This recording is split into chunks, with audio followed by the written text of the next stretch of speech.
वन्द्यं वाञ्छाकल्पतरुवस्य कृपा सिन्धुभैव च पतितानां पावनेभ्यो वैष्णवेभ्यो नमो नमः। हरे कृष्ण कृष्ण कृष्ण हरे हरे, हरे राम राम राम हरे हरे। ওরা সকালে এগুলো হয়ে গেছে, ও ছিল তখন হয়েছে। প্রভু কয়ে সাধু এই ভিক্ষু কবচন, মুকুন্দ সেবানবত কইল নির্ধারণ। এখানে হ্যাঁ,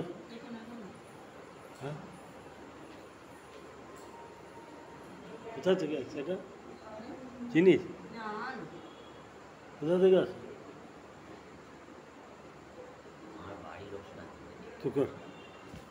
তাহলে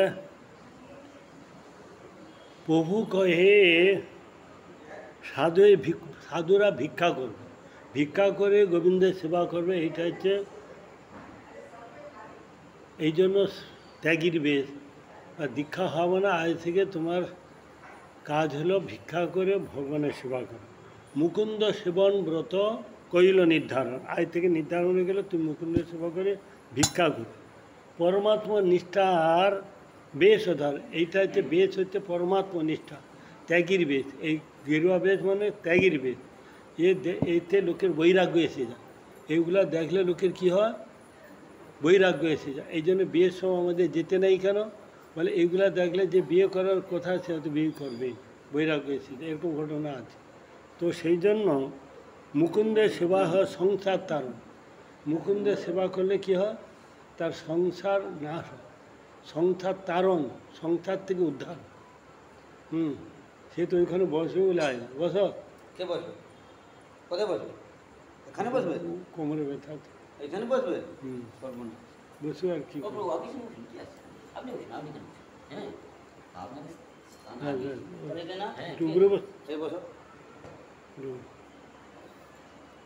সেই বেশ করিল এবে বৃন্দাবনে গিয়া, কৃষ্ণ নিষেবন করি নির্বেশ, কৃষ্ণ সেবা করে নির্ভীত বসিয়া। নির্ভীত মানে হট্টগণ্ডগুলোর মধ্যে হরিভজন হয়। এই যে নির্ভীতে বৃন্দাবনে বসে, সেখানে নির্ভীতে বসে আমি কৃষ্ণ নিবেশন করি। এই জন্য মহাপুরুষ সিদ্ধান্ত করি যে যথা তরু মূল নিশ্চয় চনেন তিপ্পন্তি তৎস্কন্দ ভুজোপ শাখা প্রাণ উপহরস যথেন্দ্রিয়াণাং তথৈব সর্ব অর্ণব অচ্যুতেজ্জা। সর্বা অর্ণব অচ্যুতেজ্জা।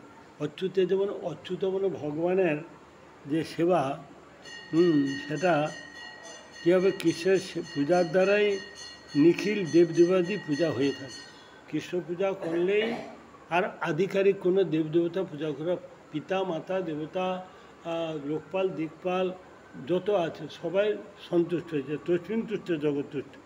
সেই জন্য বলছেন বৃক্ষের মূলে জল দিলে যেমন আলাদা করে ডাল পালা ফুল ফলে দিতে হয় না, তদ্রূপ উপশাখা প্রভৃতি সকলে সঞ্জীবিত হয়ে যায়। আর গড়া বাদ দিয়ে যদি আমি ডালে জল দিই, মুখে অন্ন না দিয়ে যদি চোখে নাকে মুখে পেটে এদিকে জল দিয়ে, লোকটা বাঁচবে না। এই জন্য জগতুলো মূর্খের দল বুঝে না যে মুখে দিলেই আলাদা করে চক্ষু কর্ণ সব অঙ্গপথে সতেজ থাকবে।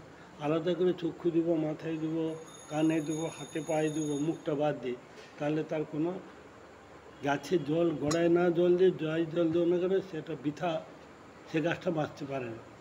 সেরকম আহার প্রাণে আহার প্রদান করে, মুখ দিয়ে প্রাণে যদি আহার যায়, তাহলে তার ভোজন করলে সর্বেন্দ্রিয় তৃপ্তি সাধিত, আলাদা করে দিতে হয় না। সেইরূপ কৃষ্ণ পূজার দ্বারা নিখিল দেব দেবতাদের যে পূজা হয়ে যায়, সেইটা শ্রীমদ্ ভাগবতে চতুর্থ স্কন্ধে 31 অধ্যায় 14 নম্বর শ্লোকিতে বলে। এইগুলা লোককে বুঝাইবার সুবিধা, যে তোমরা দেবদেবী পূজা করছো, 33 কোটি দেবতা যদি একটা বাদ দিয়ে দেয়, 33টার একটা বাদ দিলে সে তোমার সন্তুষ্ট হবে। কিন্তু একজনে করলে যদি সবাই সন্তুষ্ট থাকে, কোনটা ভালো? একজনে করলে যদি সবাই একটা, তোমার বাড়িতে একজন বৈষ্ণব গেলে তুমি যেভাবে অতিথি গেলে, যেভাবে তুমি সেবা পূজা করলে, 10 জন গেলে তুমি পাগল হয়ে যাবে। তো সেই জন্য জগতে গীতা ভাগবত বেদ বেদান্তেতে এত সুন্দর করে বুঝিয়েছে, আমাদের মতো মূর্খ লোকজনকে জন্য। জগতের এই সমস্ত লোক বুঝবে না। এরা কি ওই যে কি ষষ্ঠী, ওই যে সূর্য পূজা করে,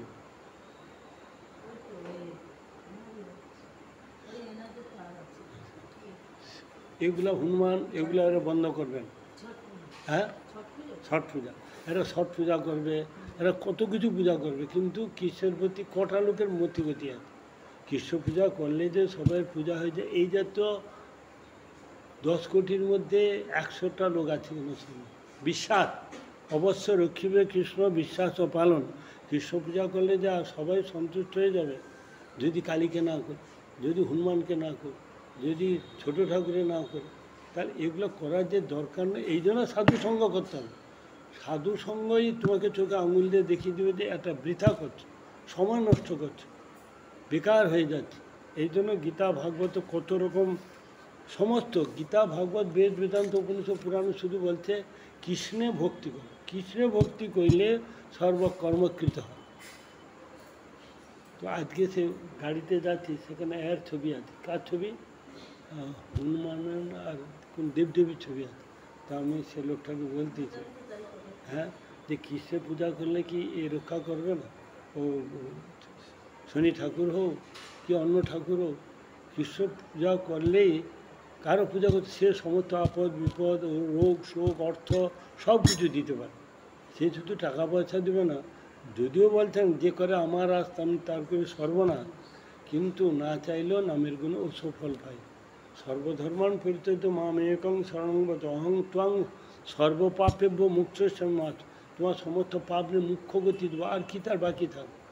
ভগবানের ধামে গতি হয়ে গেলেই তার কোনো কিছু চাওয়া পাওয়া কিছু বাকি থাকে না। কেন আমরা বৃথা সময় নষ্ট করব? এটা একমাত্র সাধু সঙ্গের অভাব, সৎসঙ্গের অভাব, শাস্ত্রগ্রন্থ পড়ে না, সেই জন্য আমাদের এই দুরবস্থা। সেই জন্য সকালে এটাও হয়েছিল, মালতী ছিল যে বন্দনার মাহাত্ম্য কথা বলতে গিয়ে যে সব যে আমাদের কর্মফলে অনুযায়ী আমাদের যে ভোগ করি, সেই কথাটা এখানে বলছে তত্ত্ব অনুকম্পাং সুচিমুচ্চ মান ভুঞ্জাং ইবাত্মকীতাং বিপাকম হৃদবাগ বিপুর বপুর ভিড ধন্যমস্তে যো মুক্তিপদে সদাভাগ। এটা হচ্ছে শ্রীমদ্ ভাগবতে 10ম স্কন্ধে 14 অধ্যায়ের 8 নম্বর শ্লোক। 14 অধ্যায় মানে কি? 10ম স্কন্ধে কটা অধ্যায় আছে? 90টা অধ্যায় আছে। সব থাকতে বেশি আছে 10ম স্কন্ধ। 10ম স্কন্ধে সব থাকতে বেশি অধ্যায় আছে। ভাগবতে কতগুলো অধ্যায় আছে? 18টা স্কন্ধ। অধ্যায় কটা আছে? 335। হ্যাঁ, তাহলে একটাই যদি আছে 90টা, আর 11টা মিলে আছে 335, মোট 335। শুধু 90টা আছে শুধু 10ম স্কন্ধ। 18,000 শ্লোক আছে, মনে থাকবে? 18,000 শ্লোক, 12 স্কন্ধ, আর কি বললাম 335টা অধ্যায়, 100টা লীলা। এটা মনে রাখবে, অধ্যায়, 12টা স্কন্ধ, আর হচ্ছে 18,000 শ্লোক। ব্যাস, এইটা বলে এই ভাগবত সম্বন্ধে অনেক কিছু যায়, মনে থাকবে। এরকম করে কেউ শেখাবে না। আর গীতায় আছে 700 শ্লোক, 700 মনে রাখবে। গীতায় আছে 700 শ্লোক, আর ওতে আছে 18,000 শ্লোক। ওটা হচ্ছে অমল পুরাণ, মানে কোনো মল নেই, কোনো দোষ নেই, সেই জন্য তাকে বলা অমল পুরাণ। তো সেই তাহলে 10ম স্কন্ধে 14 অধ্যায় হচ্ছে ব্রহ্মা স্তব স্থিতি করছে। ওই যে ব্রহ্মা দেখবেন হাত জোড়ে করে স্তব করতে খেয়ে, কেন? গোবৎস হরণ করেছে। গোপপালক গোবৎসকে হরণ করার জন্য তার অপরাধ হয়ে গেছে, সেই জন্য তাকে তো ক্ষমা ভিক্ষা চাচ্ছে। কী বলে ক্ষমা ভিক্ষা চাচ্ছে? নৌমিডতে অপ্রবপিষে তরিডম্ব যায় গুঞ্জা অবতংশ পরিপিচ্ছল সম্মুখায় বর্ণ সজে কবলভেত্য বিশাল বেণু লক্ষ্য সে মৃদুপদে পুষ্পাঙ্গ যায়। পুষ্পাঙ্গ যায় মানে কি? যে পশু লালন পালন করে, সে কে? না কৃষ্ণ। সে কৃষ্ণর স্তব স্তুতি করছে। তার মধ্যে এই একটা। আরও বলছে অথাপিতে দেব পদাম্বুজম প্রসাদ লেশন গৃহীত এবহি জানাতি তত্ত্বং ভগবন মহিম্ন ন চান্ন একবি চিরং বিচ্ছন্নম। আরও বললেন অহোভাগ্য নন্দ গোপদ গোসাম জন্মিত্যম পরমানন্দ পূর্ণ ব্রহ্ম সনাতনম। তারপর আরও বললেন যে নন্দ কিম করুদ